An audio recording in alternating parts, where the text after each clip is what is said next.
Si je change de nom de domaine, est-ce que je perds mon référencement? En voilà une bonne question, pas si idiote.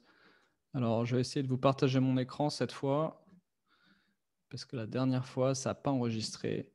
Et je vais vous montrer ma checklist pour une migration sans perdre son nom de domaine. Alors, déjà, pourquoi on ferait une migration? Qu'est-ce que j'appelle une migration SEO? Quand on change de nom de domaine, justement, mais c'est pas le seul type de migration SEO. Il y a d'autres cas où on joue un petit peu avec Google et où ça craint. Par exemple, si on a des sites séparés, qu'on a décidé que finalement, il fallait les fusionner. Il y a une étude de cas sur notre site, on vous mettra le lien. Et ça arrive, on fusionne des sites et c'est parfois une bonne idée. Dans d'autres cas, on veut séparer des sites déjà fusionnés. Donc là, on avait 4 sites, on les a séparés. Enfin, on avait un site pardon, qui en contenait 4, on a séparé en 4 sites. Donc pareil, on a fait une étude de cas, vous pouvez aller voir. Il y a aussi des refontes de sites web où on a complètement changé l'architecture. Par exemple, je ne sais pas, je veux mettre mon blog dans un dossier /blog. Et enfin, d'autres actions structurelles. Donc ça, c'est une première chose. Voilà ce que c'est qu'une migration SEO. Ensuite, pourquoi changer de nom de domaine? Ça dépend. Ça peut être pour un renaming, par exemple. Par exemple, il y a quelques semaines, on a interviewé Aurélien qui a... je l'ai perdu. On a interviewé Aurélien qui a renommé Permettez-moi de construire en Algar. On vous mettra le lien aussi. Voilà, ici. Et pareil, quand on change de nom comme ça, on va changer de nom de domaine. Également, il y a des startups qui ont commencé avec un .co, comme je sais pas, jico.co au hasard, et qui viennent enfin d'acheter leur nom de domaine en .com et ils veulent changer et ils ont un petit peu peur de faire le changement et de perdre le référencement. Donc aujourd'hui, je vous montre comment on fait. Alors, j'ai ici une super checklist. Le plus important, c'est d'être minutieux et de bien dire à Google ce qu'on fait. Ça se passe sur plusieurs étapes. Donc, quand je dis être minutieux, ça veut dire avoir une checklist comme ça et bien regarder ce qu'on fait. Donc, ce qui compte, c'est de découper, comme je disais. 1, préparer le nouveau site s'il y a un nouveau site. 2, avant de lancer. Ensuite, pendant le lancement. Et enfin, après le lancement. Je n'ai pas mentionné, mais il y a aussi un cas qui se fait un petit peu moins maintenant, qui est quand on passe au HTTPS. Et donc, comment ça se passe? Déjà, préparez votre site. Faites en sorte que le site, donc s'il y a un nouveau site, dans le cas d'une refonte, vous allez vérifier que le nouveau site n'a pas de défaut. L'étape suivante, c'est de récupérer toutes les pages qui sont aujourd'hui référencées dans Google. Et toutes ces pages-là vont devoir pointer avec une redirection 301 vers le nouveau site. Mais vous ne pouvez pas faire ça au fil de l'eau. Il faut le faire en une fois au moment du lancement. Donc, pour faire ça, c'est tout préparer avant le lancement. Et donc, il faut préparer le nouveau site dans la Search Console de Google. Je vais vous montrer après pourquoi et comment faire les changements d'adresse. Il faut préparer toutes les futures redirections donc à partir des anciennes pages, donc les pages qui rankent aujourd'hui. Et toutes ces adresses-là vont devoir être traitées. Donc, vraiment exporter toutes ces adresses et préparer la redirection vers la future adresse. Donc, ça veut dire que vous devez connaître votre nouveau et votre ancien site. Ancienne structure, nouvelle structure, ancien domaine, nouveau domaine. Si c'est juste un changement de domaine, c'est un peu plus simple. Vous pouvez juste faire une règle où un domaine est remplacé par un autre. Il faudra aussi préparer une procédure pour remplacer tous les liens internes. Donc ça, c'est aussi à préparer. Ensuite, au moment du lancement, il faut faire les choses dans l'ordre. Donc, tout revérifier, tout rebackuper, évidemment. On a un épisode sur les backups, si vos backups sont à l'ouest. Ensuite, s'il y a un nouveau site, il faut lancer le nouveau site. Après, il faut le rendre indexable. Au début, il faut le rendre pas indexable pour les tests. Et ensuite, on le rend indexable le jour du lancement. Pointer les domaines, évidemment. Pareil, s'il y avait des robots TXT, d'Isolo, des choses comme ça, il faut tout enlever. On recrawl tout pour être bien sûr. Et enfin, on déploie toutes les redirections sur l'ancien domaine ou sur l'ancien site.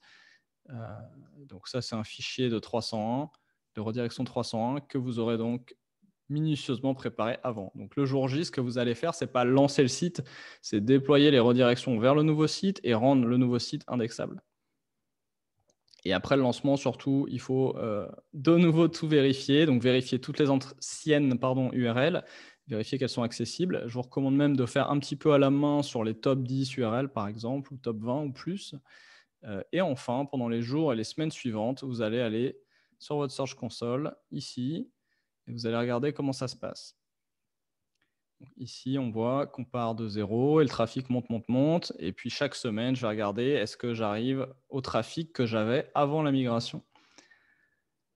Et pareil sur la couverture, vous allez voir combien de pages sont indexées. Petit à petit, vous allez arriver au même chiffre que le site précédent. Donc là, on a l'ancien site avec 129, un pic de 129 visites là un mardi et 360 pages indexées.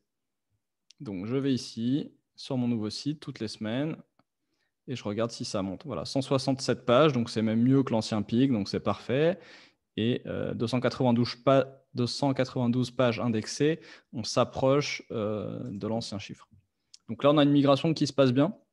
Une chose à remarquer quand même, c'est qu'on n'est pas à 0. Donc ce que je vais faire, c'est que je vais ouvrir le rapport et je ne vais pas le faire là, ça fera trop de choses à flouter.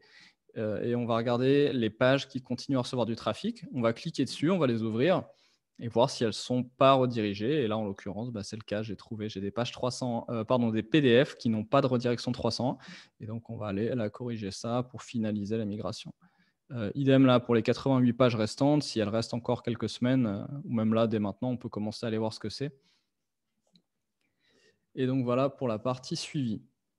Ensuite, le plus important pour un changement de nom de domaine, c'est de savoir qu'il existe un outil fourni par Google qui est bien sympa, qui nous permet de lui dire qu'on a changé de nom de domaine. Donc ça, c'est très pratique, très important. Vous avez ce lien qu'on va vous mettre avec le support de Google, l'explication de comment fonctionne cet outil, et je peux vous le montrer ici. C'est assez simple. Il faut juste, dans la Search Console, avoir ici votre ancien site et votre nouveau site. Donc, configurer les deux sites. Une fois que ça c'est fait, vous allez dans Paramètres, Changement d'adresse, le jour J, bien sûr, une fois que vous êtes prêt à faire vos 301, et vous allez dire à Google, mon nouveau site, c'est, un peu de floutage encore, jico.co, et l'ancien site, c'est celui-là, et vous cliquez, et tout explose. Et voilà, et donc Google saura que Poppy Jico est devenu Jico, et il pourra lui transmettre l'autorité de l'ancien domaine, etc. Malheureusement, ça ne marche pas pour des domaines partiels, etc. Donc, dans des cas comme ça, on doit se contenter de faire les 301 et puis vraiment de structurer la migration correctement. Je vous conseille de lire la page ici de Google avec l'outil de changement d'adresse, parce qu'il donne toutes les bonnes pratiques pour les changements d'adresse, les séparations de sites, les fusions de sites, etc. Et donc, il y a pas mal de bons points ici. J'enchaîne avec une petite FAQ. Donc, on a cet article sur poppyjico.com où on explique les migrations SEO. Donc, est-ce qu'un référencement perdu à la suite d'une migration est perdu pour toujours? Ça dépend, mais traînez pas trop. Donc, alors, il y a deux cas de figure. Il y a le cas où vous avez trop traîné et ça ne sert plus à rien de faire des corrections, ou vous n'avez juste pas fait de correction.